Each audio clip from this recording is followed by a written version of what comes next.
we were talking about last time. So we're solving trig equations. And remember, my philosophy was that we want to solve these without a calculator. Calculators could be a good check, but we want to try to solve these without a calculator. And that was some of the reason why we worked so hard on those trig values, and why I have you take a mastery trig test, because at this point in the course, I want you to have those down. So what we're going to do is we're actually not going to be solving for like X with algebra, but these are algebraic equations. So your final form should be something like a trig function is equal to a ratio. Okay, this should be your final form, and we could be able to solve them from that. So like, for instance, in number 7, we talked about when we have sine of theta is equal to negative root 3 over 2, we want to find all the places where that's true on the unit circle. So in 0 to 360 degrees, or in radians from 0 to 2 pi radians. Once we find those, then we can add on the period, so integer multiples of the period, to find all the solutions. Okay, so we'll do this all without a calculator if they are nice values. Now, we also talked about taking inverse trig functions. So we did that last time. We said, let's take an inverse function, because that's how you would really solve for it. And when we did that, we actually came out with, I think, was theta was equal to 60 degrees. In fact, it was negative 60, right? So we sort of have to be careful to interpret this. So if we do use a calculator sometime, we might not get an answer out that we're expecting. Remember that when we restricted those domains to use inverse or arc sine, that if the ratio is negative, we're going to get something on quadrant 4. In fact, a negative angle, something clockwise in quadrant 4. If it was positive, we get something on quadrant 1. The thing that does help us with, though, is it gives us a reference angle. And some of these aren't going to be nice trig values, so it will necessitate using your calculator. Okay? So we did that last time, and then we just got deeper and deeper into solving these algebraically. And so we're in deep now. So that's what we're going to sort of finish this section off on. Okay. So we went through. We just talked about getting deeper and deeper. We were solving a quadratic there.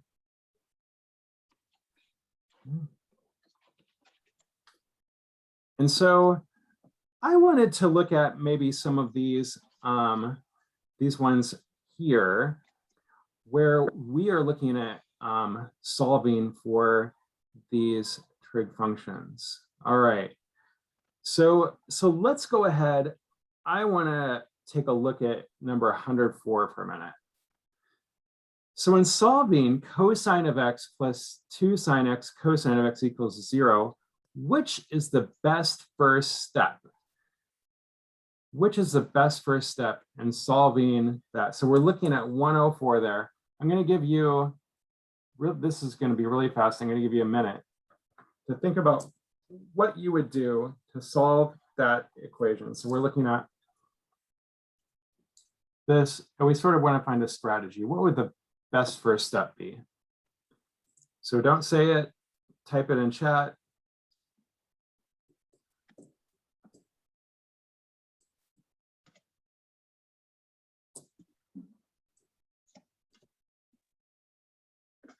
Okay. All right, I told you this was going to be quick, so we're going to send it in 3, 2, 1, send it. Okay, 2, 3, 4, 5, good. Everybody's on it. 9, 2 more, 1 more. Welcome, Tomas. Way to be thrown into the fire. All right, so B. Excellent, very nice. So, all right, that's great.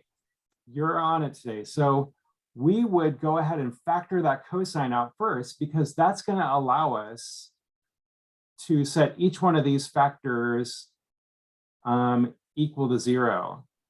Now we're going to be talking about in the next section, maybe rewriting these. The problem with rewriting this one, the 2 sine cosine, cosine of x as sine 2x is that now you're dealing with a single and a double angle, and that's not good because we have two different angles in a problem we're trying to solve. So that's probably not a wise idea. What happens if we divide by cosine of x? Why is that not a good idea?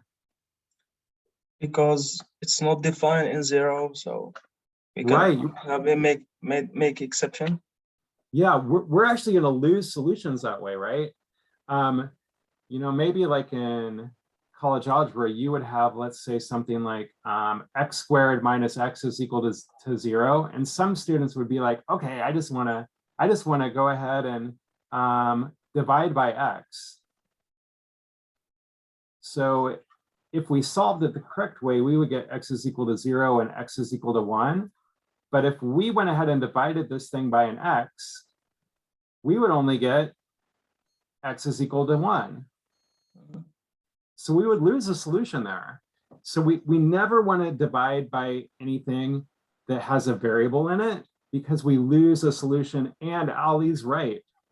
That makes the function undefined there. So sometimes in algebra and sometimes we do have to do that. Most of the time what we would do is build it up over a denominator, but we never really want to divide by something with a variable there. Does that make sense? Okay, we don't want to lose a solution. And then let's see, the last thing they said was subtract cosine from both sides. The reason why that might not be a good idea is because you sort of have it simplified to factor now. But yeah, otherwise you're sort of making it less simple, I guess. Okay, great. All right. Okay.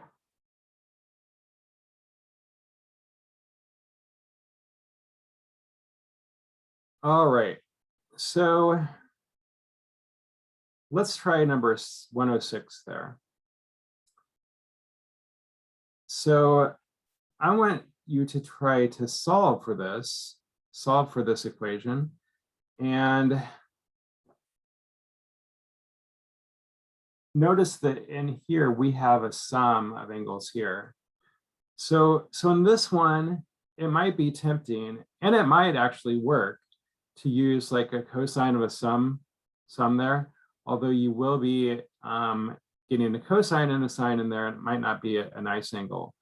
One thing we can do when we have a sum in there is we can go ahead and solve for that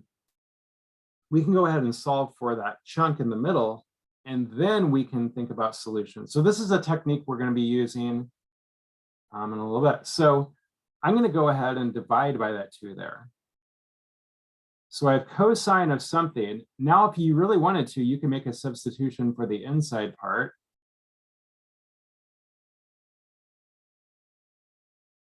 Is equal to square root of 2 over 2. So this is where we were at sort of yesterday. So we need to figure out, we solved for the trig function, so we're in our base form. We need to figure out where this angle, maybe I could even call it theta, where this angle theta is going to give us root 2 over 2. So where is cosine theta root 2 over 2? So first of all, we thought, what 2 quadrants is cosine positive in? Okay, go ahead, Benjamin. So cosine is positive in the first and cosine is a positive in the first and fourth quadrants. Awesome. And root 2 over 2 can also be written as 1 over root 2. It's 40. It means that the angle within cosine has to be 45 degrees. Okay. Excellent. So the relevant angle. Our reference angle. Yep, you got it. Nice job, Benjamin. So our reference angle there is going to be 45 degrees. All right. So we needed that reference angle. Great. So we're going to be looking at our solutions in quadrant 1 and quadrant 4. And so what I'm going to do is instead of, well, I can say theta is equal to, so I'm going to start with theta is equal to. So I can say theta is equal to 45. And what about in quadrant 4? What angle do we have in quadrant 4? 315, I think. 315. You don't just think, that's right. Okay, great. So we can use that reference angle. Nice job to get those angles there. Okay. So these are the two angles, the first two positive angles we have there. In fact, those are going to be the only ones on 0 to 360 maybe. So we haven't solved for those angles yet. We need to solve for A. So if we make the substitution like a theta, then what we have to do at the end is we have to, just like we would do when we make another substitution, we need to go ahead and solve for A. So wherever I see theta, I can plug in A plus 40 is equal and A plus 40 is equal. So what would my two solutions be then? My first two for A.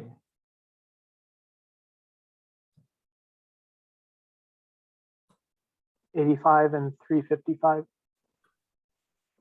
Wait. No. -5 and arithmetic. 315 minus 40. Okay, so 315 minus 40, good. So A is going to be 315 minus 40.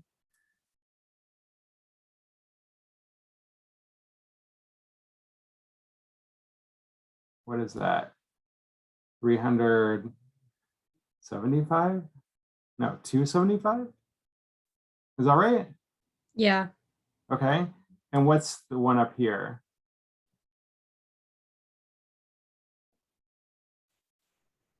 -5. I think it shouldn't it just be +5? Yeah. Okay. So we want to, Absolute value of -5. okay, absolute value. There you go. Nice save. All right.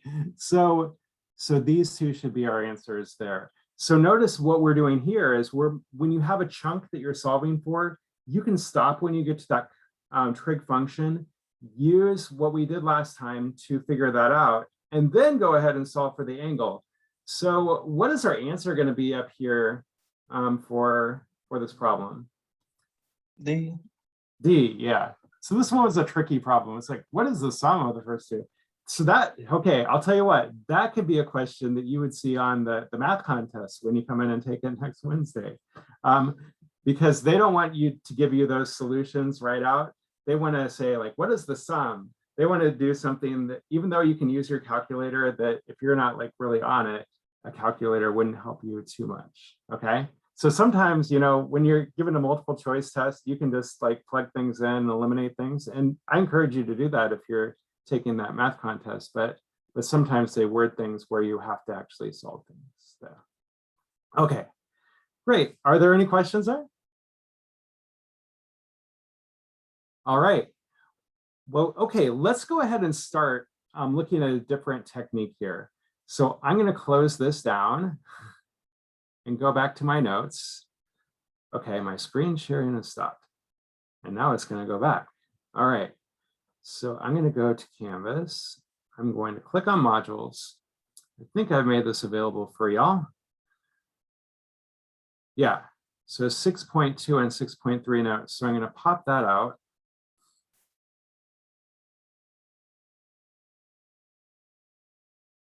Okay. So do you all see my web assign thing, my notes? Great. Thank you. Thanks for the thumbs up. Okay. So more trigonometric equations. In this section, we're going to sort of figure out some other techniques to use to solve these. So I thought maybe vocabulary would be a good place to start.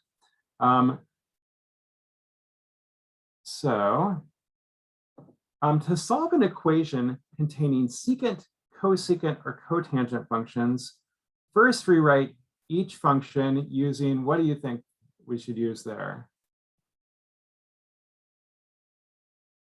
Feel free to blurt it out.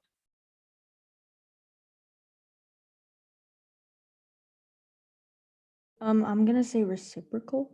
Yeah, you're right. Very good. So we don't really like those other functions. It's not that they wronged us or anything, but the other functions are just easier. So we're going to use, great job. We're going to use the reciprocal identity, and then we're going to multiply the fractions by the denominator of both sides of the equation. So let me read this and make sure it makes sense. To solve an equation containing cosecant, secant, or cotangent, first rewrite each function using the reciprocal identity. That's true. Then we're going to multiply the fractions by blank both sides of the equation by the least common denominator. I have a feeling that the last thing I wrote isn't right. I'm going to multiply the fractions by both sides of the equation by the least common denominator. Sorry. By simplifying both sides of the equations by multiplying by the least common denominator. All right, and we'll see this in action. For equations containing trig functions with different arguments. So we haven't really talked about argument too much. Does anybody know what the argument is, like, of a trig function? It's what's inside the, yeah, go ahead. Go ahead. Less than, greater than, or am I off on that? You're off a little bit, maybe. So an argument is like what's inside the trig function. So in trigonometry, that argument is usually the angle. It's usually going to be the angle. So it would be that if you were talking about like what's inside less than or greater than, we were looking at that angle, then you're right. So in a trig function like cosine of x or cosine of theta, that argument's going to be theta or x. Or in the last one we got with last section, cosine of a plus 40 degrees, a plus 40 degrees, that's going to be the argument. So the argument is what's inside, usually an angle here for trig functions. Great, okay. So for equations containing trig functions with different arguments, so if we have like a theta and a 2 theta, we need to get those the same. So we can use an appropriate identity, like probably a double angle identity, to write all functions in terms of the same, I'm going to say argument, but we know that we're really talking about angle here, okay? So that same angle there. We'll take a look at something like this. So that hasn't really popped up to us yet, but now when we're getting a little bit more advanced, we can see that. When solving an equation containing a single sign and cosine, sometimes it's necessary. Okay, so I told you that this is never okay when we're dealing with identities, but sometimes we can do what Grayson did. That was my son, by the way. Square both sides of the equation so the Pythagorean identity can be used. Just be sure to check for extraneous solutions. So whenever we square something, and I think you've done that, I know that you've done this in college algebra, where you have like a radical on one side and a radical on the other side, and you square it. We have to check those solutions because we can introduce something that doesn't work. So it's really important that we check those solutions. But sometimes when we have just like a sine and a cosine, we actually do have to use that technique to be able to solve it, okay? So identities, never do that. Never do what my son did. My daughter corrected him. Yeah, you were right there. Okay. To solve trigonometric equation that's a quadratic form, try factoring. So we talked about this last time. Try factoring on that quadratic, or else we're going to have to just use the quadratic formula. So that's possible. Possible we'll have to use that quadratic formula there. Okay, so these are some of the techniques that we're going to be thinking about, okay, when we go ahead and look at these questions. So let's go ahead and get into this. Oops. All right, so I'm going to start with number 7 here. So we're going to just try to find all the solutions on 0 to 360, and we're dealing with one of these reciprocal functions now. So I'm going to start out with the square root of 2 cosecant theta plus 5 is equal to 3.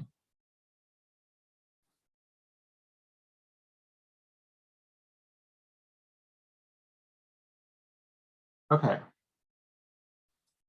So we don't really want cosecant in there. So what will we replace cosecant by?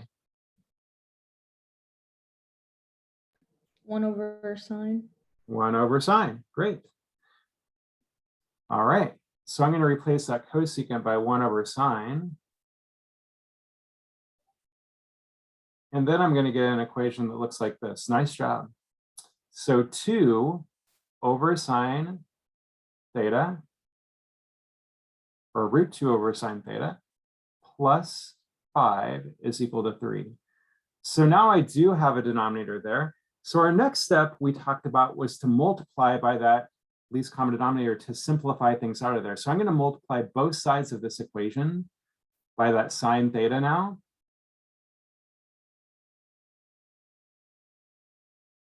And that's going to clear out my fractions. So remember, when I multiply by the sine theta, I need to distribute it through to all terms. So the sine theta is going to cancel out with my first term. I'm going to get root 2 plus 5 sine theta is equal to 3 sine theta. All right. So now I want you all to go ahead and solve that for sine. So I want you to solve that for the angle. When you get it, let me know. So don't solve it all the way, just solve it for the trig function. That's what we would do next, right? So what is sine theta equal to there?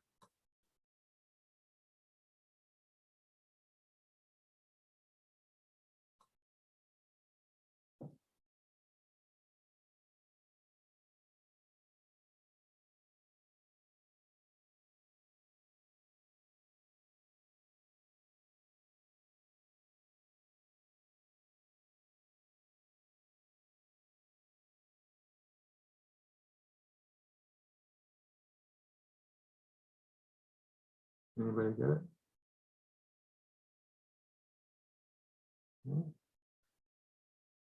All right, go ahead, Jonathan. Negative square root of 2 over 2. Okay, did everybody get negative square root of 2 over 2? Yes, all right.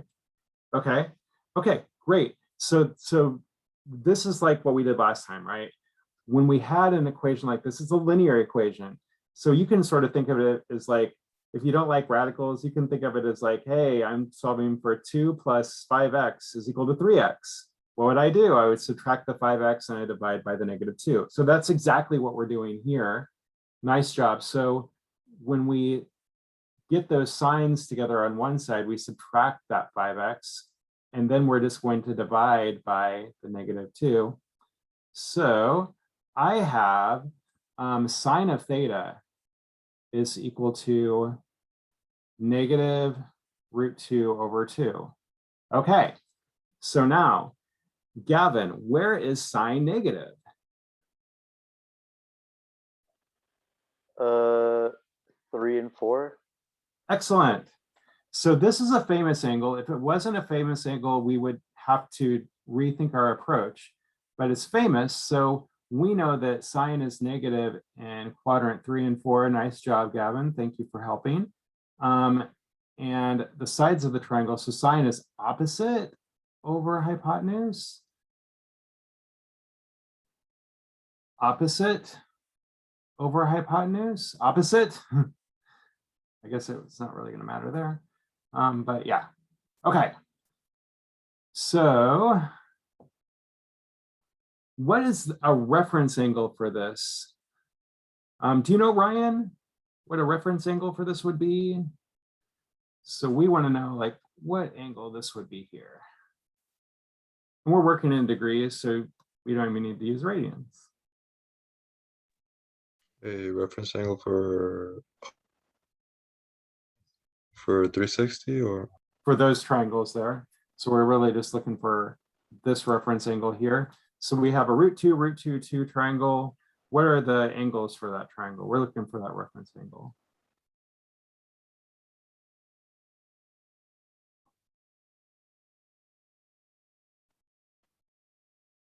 And Caleb, feel free to help him out if needed.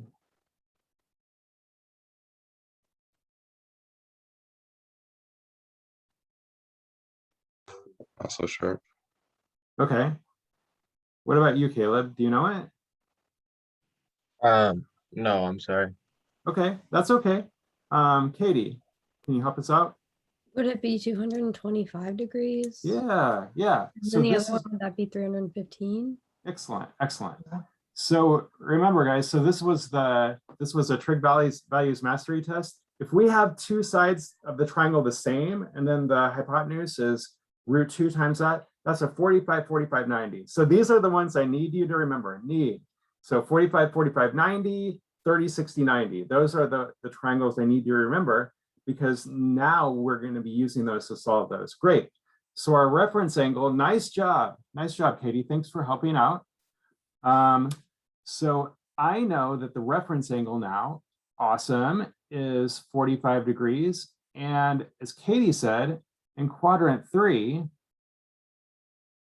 our angle theta is going to be 180 plus that 45 degrees. Oop.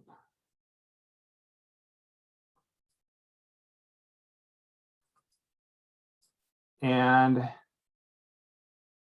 that equals 225. And in quadrant 4, it's going to be 360 minus that.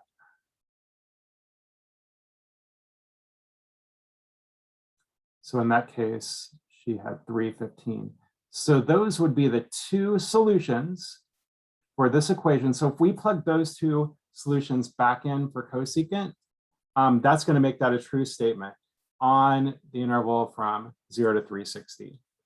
Okay, so that's how we would start those out. So there's one where we have the reciprocal, we have to use the reciprocal identity and then clear out all the fractions there. Okay, but that brings it back to what we were talking about last time. Are there questions there?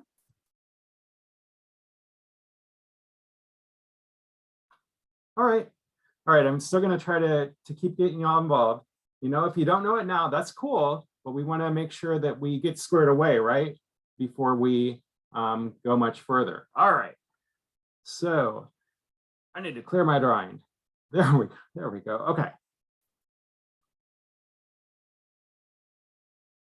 So now we're looking at solving in radians for this combination here. Okay, so when I look at this problem, solve for cosine of x minus 2 cosine of 2x, sorry, is equal to 0. I notice that I have two different arguments here, right? So the first argument is x, and the second is 2x. So unfortunately, there's nothing I can factor out now. There's no way to combine those to set them equal to 0 altogether. So we're sort of in an impasse here at what we can do. So when that happens, what we want to do is use one of those formulas on our sheet to turn things in all to the same angle, okay? And usually it's easier if you have like a double angle or a half angle to turn those back into single angles. So in this case, we would want to use a formula for cosine of 2x to get that simplified, so to get everything back into x. Here's one of the difficulties though. Cosine of 2x has 3 different forms, right? So the question is which one to choose. Do they all work? Maybe. Would there be one that might be preferable to the others? Maybe. So when I'm looking at this one, I remember those 3 formulas. I remember one involved both cosine and sine. I probably don't want to use that one because I probably just want to get things in terms of cosine. One involved just sine. I probably don't want to use that one. I probably want to use the one that just involves cosine, right? And so what was the formula that just involved cosine for cosine of 2x, Caleb? Do you have those formulas there for me? Formula for what? For cosine of 2x? Do you have those there or no? I need to pull them up. Okay. Can somebody else help me then? It's equal to 2 cosine squared x minus 1. Thank you. So you might see why I use that one, because I want to get everything, thank you, in terms of X. But I've got a cosine X there, so I probably just want to use the one involving cosine X. Okay. Oh, that's super exciting. Oh my God, there's a truck here. Okay, sorry about that. So now what we want to try to do is use those techniques from the last section. So we were trying to algebraically work with this. Now notice that this might be like, if we wanted to make a substitution here, we definitely could. We could say that u is equal to cosine X.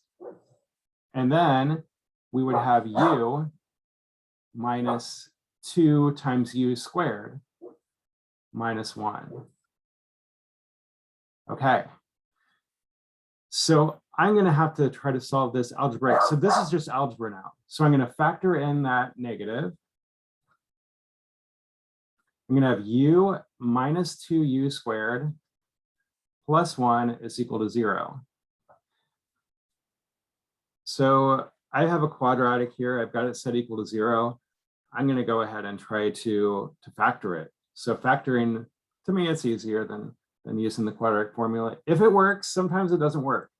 The one thing I don't like is that negative sign there in front of the u squared. So I'm just going to move everything to the right-hand side, which would be the same thing as if I divided by negative. So I'm going to add over 2u squared. I'm going to subtract over my u. I'm going to subtract over 1. And now I'm going to try to factor this thing. So I'm going to have 2u and u. And again, this might be an easy factoring one because I plus 1 minus 1 or minus 1 plus 1. I think this one is plus 1 minus 1, right? So again, this is another algebraic skill. If you're great at college algebra, then you're going to rock this part of it. If you're having struggles here, it might be time to just go and review that algebra just a little bit, factoring using the quadratic formula. Okay. So I've solved this. Let me just make a check. So 2u times -1, that's -2u plus 1u, that's positive u. So -2u plus u is -1. That's exactly what I wanted. So I know that when I set each one of these factors individually equal to 0, that u has to equal -1/2 here, and u needs to equal 1 there. Now I use this substitution. So I know that cosine of x has to equal -1/2. And I know that cosine of x needs to equal 1. Okay. So now I need your help. So we're going to look at these two individually. All right. Caleb, where is cosine negative? Which two quadrants is cosine negative in? 2 and 3. Excellent. Nice job, Caleb. All right. So cosine is negative in quadrants 2 and 3. I'm going to go ahead and write a triangle out. Okay. So I know that this is cosine's adjacent, so -1 over hypotenuse. So I'm using this first one first. And adjacent and hypotenuse. So it looks like, you know, the bigger side is over here. That's the √3. So who can help me find this reference angle here? 60. It'll be 60 degrees. Perfect. So this is a 30, 60, 90. So my reference angle is going to be 60. But I need that in radians. Pi/3. Pi/3 radians. Great. So now I'm looking at x in quadrant 2 and quadrant 3. Wow. So if my reference angle is pi/3 in quadrant 2, what is my angle then? 2 pi/3. Yeah. So I take 180 degrees, which is pi, and I subtract off that pi/3. Common denominator, 3/3 minus 1/3 is 2 pi/3. Excellent. What about quadrant 3? 4 pi/3. Excellent.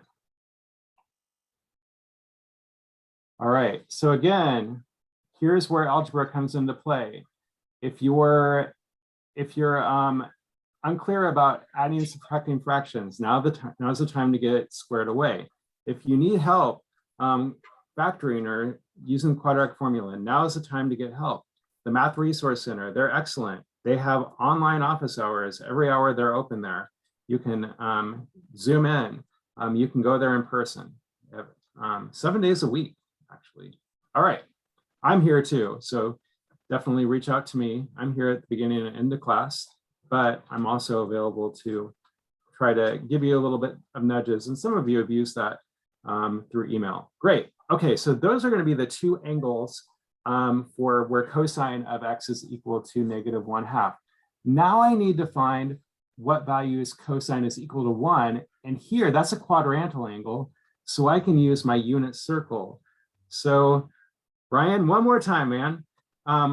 Do you know where cosine of x, what angle is 1? Cosine going to be 1 at?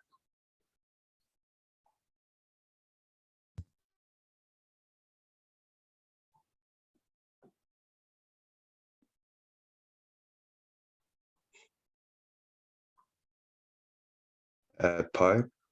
Okay, so at pi, let's see here. So at pi, we have the point -1, 0. So their cosine is equal to -1, right? Because that's the x coordinate. So instead of pi, it's Negative pi? completely on the other side, right? Uh-huh. Completely on the other side. So what angle is it over here? What's angle is this? +1, 0.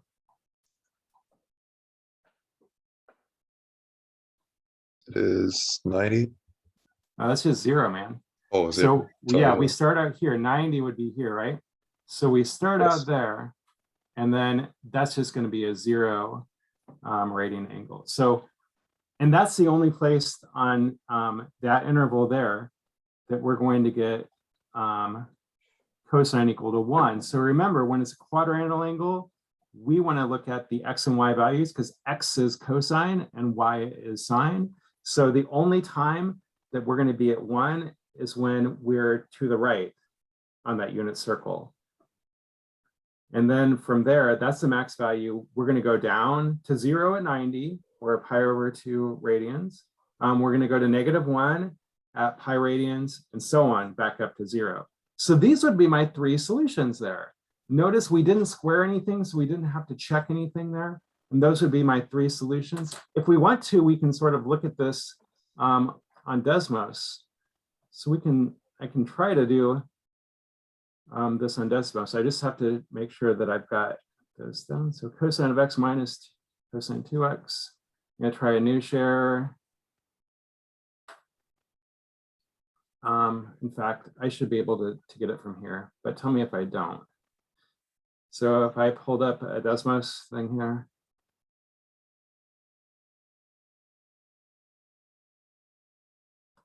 Do you see Desmos? Mhm.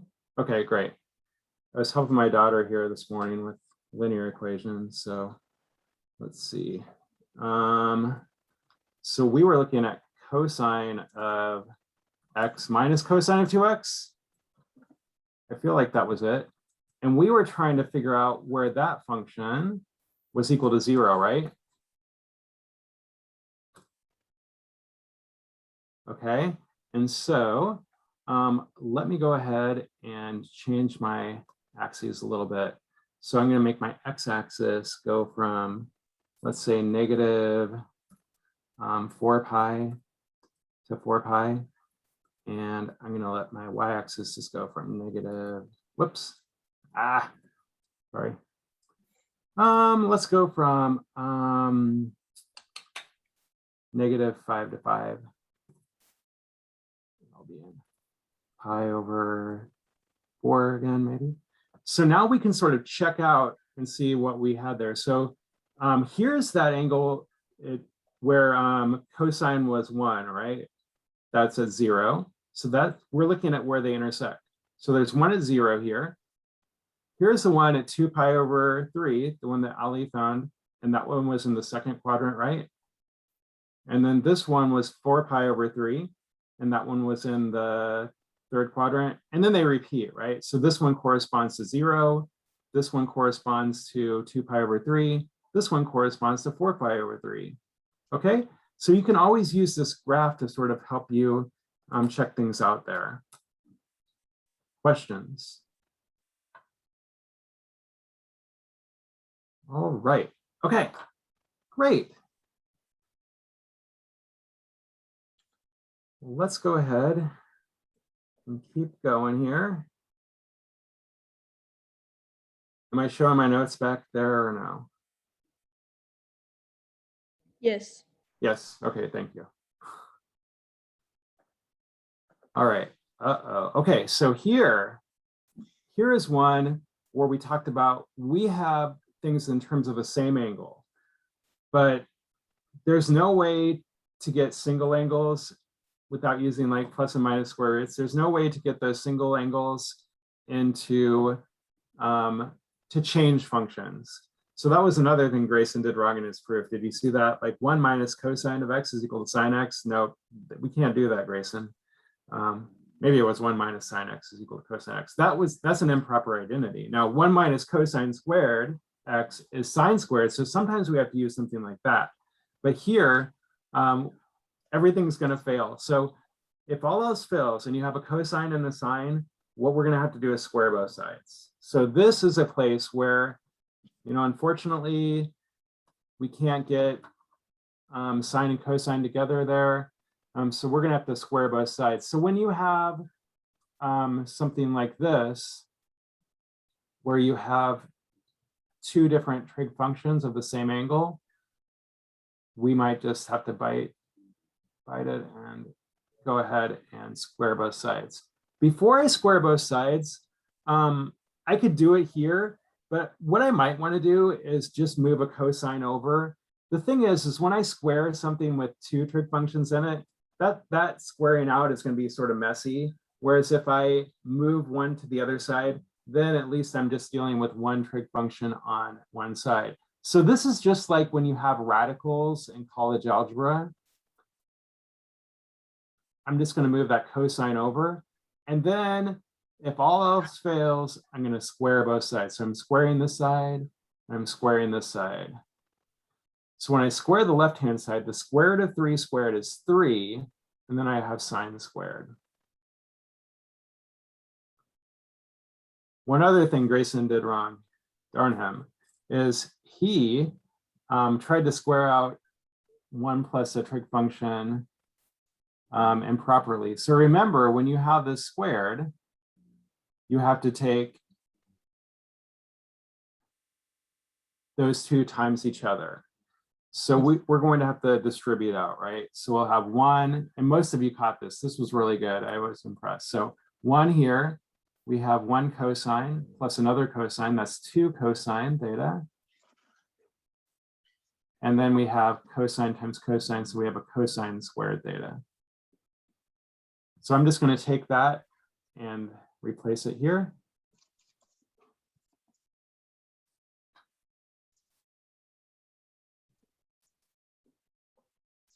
Okay. So you might say, hey, that squaring things didn't really help us out too much because we still have cosine and sine. But now I claim that we can do something to get everything in terms of one function. Do any of you see it there?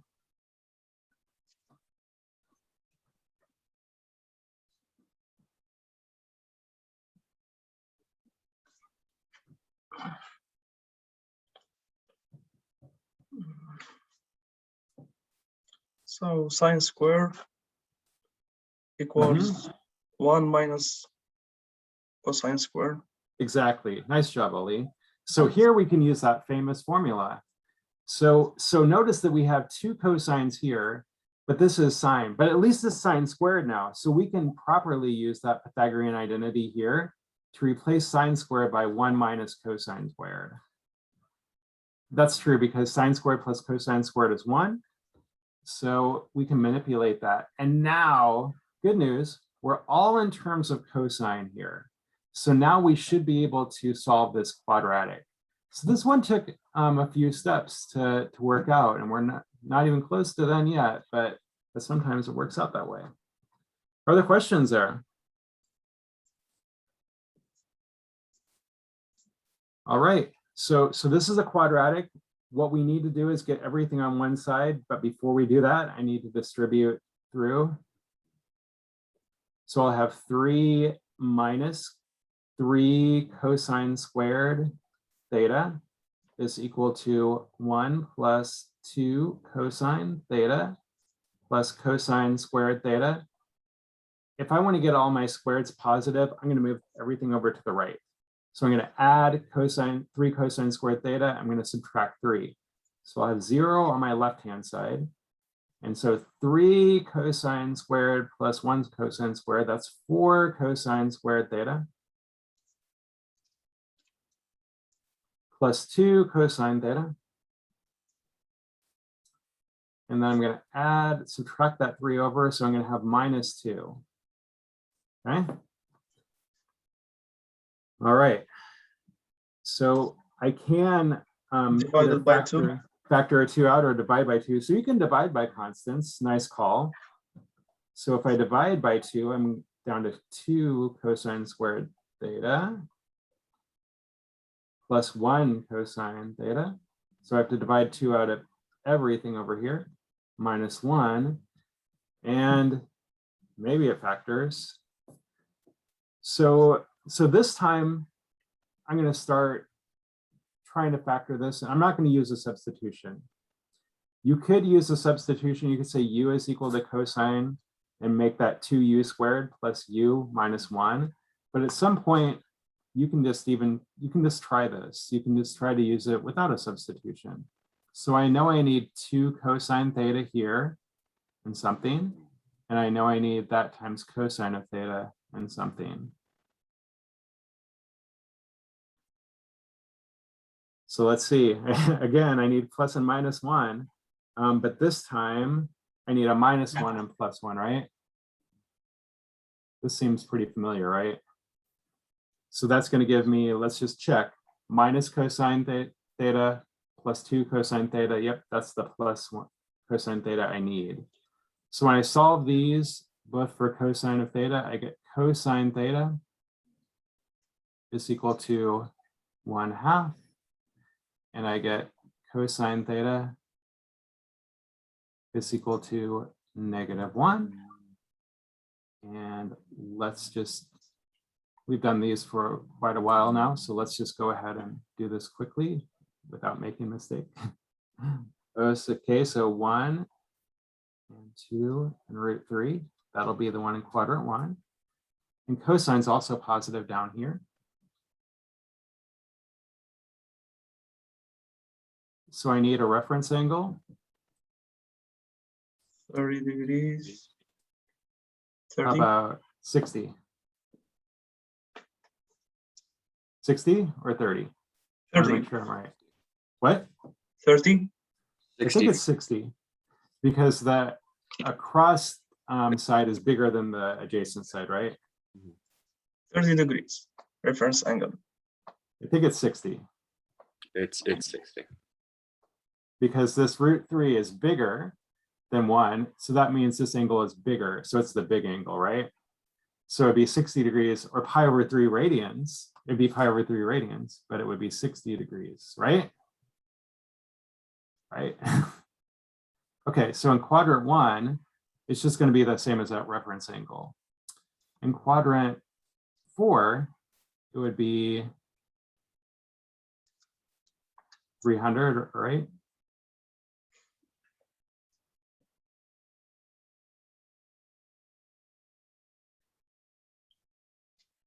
$300. Yep. And so Ryan was right about where cosine is equal to -1. That was pi or 180 degrees. So you got that one. It's because that's where the x coordinate is negative on the unit circle, -1. Okay. So there's our angle here. So we have 3 possible angles here for our problem, but we really need to check those out because we squared those solutions. All right, so now we can either use our calculator to check these out. If we do that, make sure you're in degree mode. So there are two things that I might advocate for here. Perhaps we could even go ahead and plot this. So that's what I'm going to try to do. I'm going to make sure, I don't know if I can plot this in degrees though, because that's real numbers. So I'm gonna have to mentally, if I do this by graphing, I think I'm gonna have to mentally sort of think in radians here, but I can do that. So I'm gonna do square root of 3 times sine. So I take that original equation, I'm gonna plug it into my calculator. Sine theta or x minus cosine of x. Okay. And then my other side is gonna be 1. So let me show you what I have here in my calculator. Whoa, okay. So I put the left-hand side in Y1, the right-hand side in Y2. And now what I'm gonna make sure is that I'm in radian mode. So this plots it out nicely. I'm gonna make sure it's in radian mode. So it plots it out nicely. So I do mode. Yeah, I was in degrees, so I had to be careful there and graph it. Okay. Whoa, that's going slow. Okay. So it's graphing out something really slowly for me. And what I need to figure out is, you know, if all 3 of these are right, if 2 of these are right, okay, but it's graphing that line really sort of quickly. Okay, so this is what I have here when I plotted it out. If you look up in my screen there. So I do see that it is crossing 3 times over there in that first part. But I have to see if these work. So that 60 degrees is pi over 6, right? So I'm going to do a trace, and I'm just going to plug in. So I'm doing a trace here, and I'm just going to plug in pi over 3 to see if that works. So 60 is pi over 3. So I'm going to do pi over 3. And okay, yeah, so pi over 3 gave me 1. It worked out for me. So that one's going to work. Okay, I'm going to plug in 180, that's pi, right? So I'm going to plug in pi. Okay, that seemed to work. So pi is another one on there. That's working for me. Okay. And then I'm going to try 300. Now 300 is, oh, why can't I think about that one? If 1 was pi over 3, that's 5 pi over 3, right?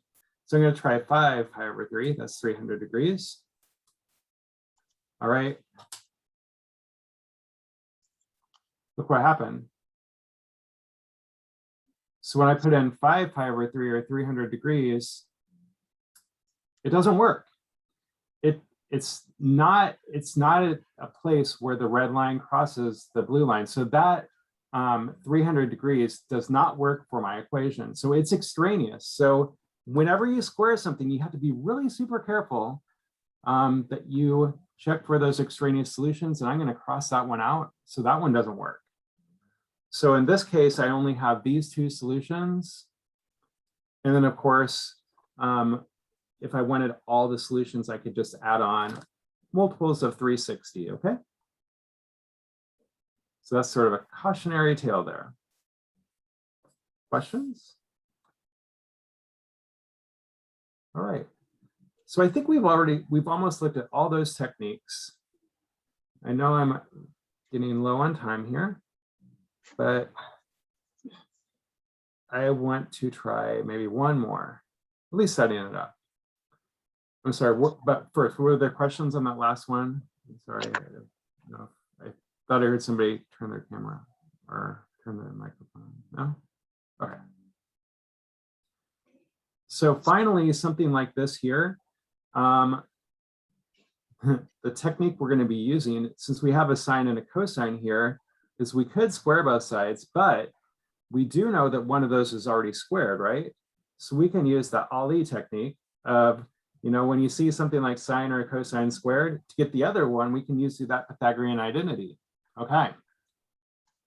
So I'm going to plug in 1 minus cosine squared for that sine squared. And use that identity.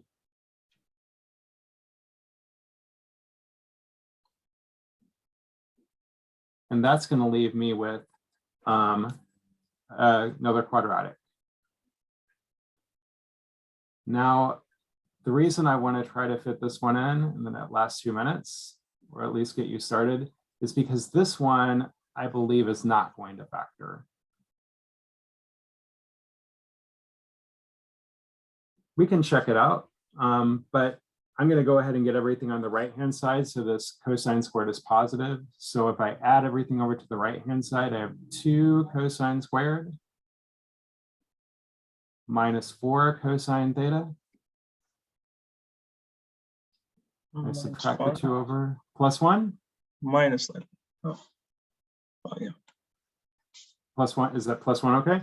Mhm. Okay, so this one doesn't factor. So I can use the quadratic formula. And if you want to, you can make a substitution. You can say like u is equal to, or x is equal to. But again, I'm going to just spare the substitution and say that, hey, cosine of theta is equal to minus b plus or minus the square root of b squared minus 4ac all over 2a.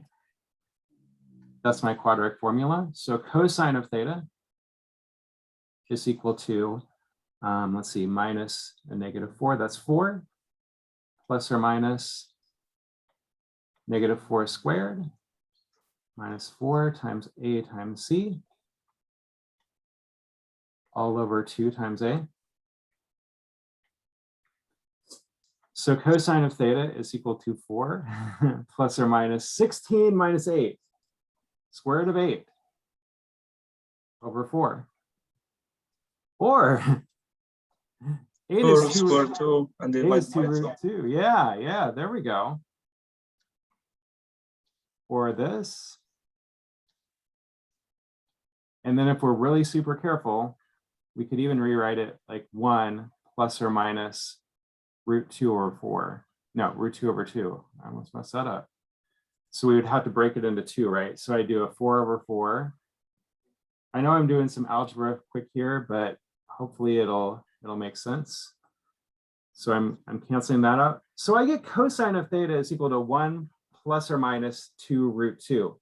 These are plus. not, what was that? We're gonna take plus and leave minus because greater than 1. So That's right. So these are the equations we're going to want to solve. And these are not special values. These are not special values. So you're going to have to use a calculator. And it looks like they want it in degree mode. So you're going to have to use your calculator in degree mode to solve these two. But you're also going to have to think about all the quadrants, because you're going to get a reference angle maybe. And you're going to think about all the quadrants that this works in on the interval 0 to 360. So one last thing, I know I'm over time. I claim that this one doesn't give you anything. You only have to worry about this one here. Why do you think that cosine of theta couldn't equal 1 plus root 2 over 2? All the functions are on a unit circle, so it can't equal more than 1. Nice job, Benjamin. Exactly. So if we have cosine or sine of something equal to something over 1 or under -1, it's not in the range. So this one automatically doesn't work. So now what you're going to do is you're just going to take inverse cosine of this. It turns out that this ratio is positive, so you're in quadrant 1, and then you're going to find the other angle in quadrant 4, and those will work for you. There'll be an approximation using your calculator. All right, we'll pick it up there next week, but hopefully everything is making sense to you.